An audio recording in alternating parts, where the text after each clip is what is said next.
بسم اللہ والحمد للہ والصلاة والسلام علی رسول اللہ وبعد۔ ہماری نظر سے ایک فتویٰ گزرا دارالعلوم دیوبند سے صادر ہوا ہے، جس میں حق کے اور توحید کے بہت بڑے داعی شیخ توصیف الرحمن راشدی حفظہ اللہ وفقہ لکل خیر کے بارے میں ایک بہت ہی گری ہوئی نازیبا بات کی گئی کہ وہ زیادہ حق سے ہٹے ہوئے ہیں۔ بڑا یہ تعجب خیز جملہ ہے، یا تو یہ لوگ زیادہ حق کو نہیں جانتے اور یا پھر شیخ توصیف الرحمن کو نہیں جانتے۔ الحمدللہ ان کی دعوت سے ہزاروں لوگ شرک سے طائب ہو کر توحید کے نور سے اپنے سینے روشن کر چکے اور بدعات اور خرافات کو چھوڑ کر سنت کے متمسک بن چکے، اور یہ حضرات کہتے ہیں کہ وہ زیادہ حق سے ہٹے ہوئے ہیں۔ تو وہی بات ہے، یہ زیادہ حق کہ ان کو معرفت نہیں ہے یا پھر شیخ توصیف کو نہیں جانتے۔ ہم اس بات کی گواہی دیتے ہیں اور علم اللہ کے پاس ہے کہ وہ بے لوث توحید کے داعی ہیں اور انتہائی اخلاص کے ساتھ توحید و سنت کی خدمت میں مصروف ہیں۔ اللہ تعالیٰ ان کو صحت اور سلامتی کے ساتھ اور ایمان کے ساتھ لمبی زندگی عطا فرمائے، تاکہ اسی طرح وہ حق کی اور توحید کی خدمت کرتے رہیں۔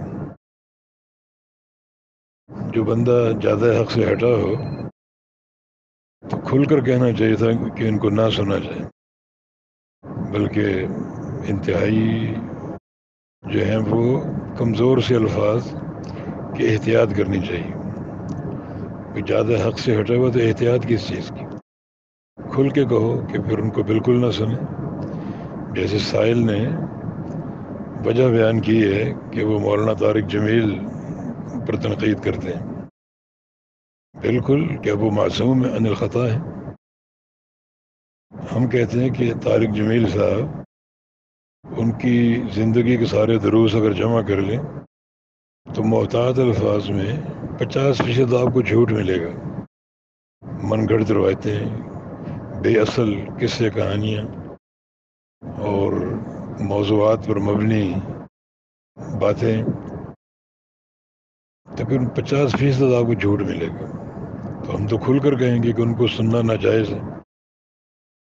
وہ خود بھی جواب دے ہیں اپنے ان جھوٹوں کے، اپنے موضوعات کے، اور وہ سارے بیانات جو بے اصل قصوں کہانیوں پر مبنی ہے۔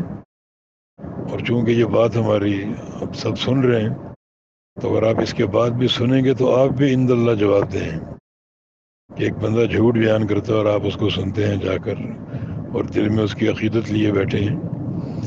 تو ہم تو کھل کر کہیں گے کہ جو بندہ اس قدر جھوٹ بولتا ہو، خود علماء دیوبند اس سے پریشان ہیں کہ یہ حدیثیں کہاں سے لاتے ہیں، موضوعات کہاں سے لاتے ہیں، قصے کہانیاں کہاں سے لاتے ہیں۔ تو اب خود وہ اللہ کے ہیں جواب دے ہیں، مجرم میں بہت بڑے، اور اس کے بعد جو ان کو سنے گا وہ بھی اس جرم میں شامل ہوگا۔ اللہ تعالیٰ ہم کو ہدایت دے۔ تو ہم یہی عرض کریں گے کہ شیخ توصیف الرحمن حفظہ اللہ تعالی توحید کے، عقیدے کے اور منہج سلف صالحین کے سچے ترجمان ہیں۔ اللہ تعالیٰ قبول فرمائے، اللہ ان کو توفیق دے، اور اللہ رب العزت حق کو بیان کرنے کا سلسلہ جاری و ساری رکھے اور قائم و دائم رکھے۔ بارک اللہ فیکم، وآخر دعوانا ان الحمد للہ رب العالمین۔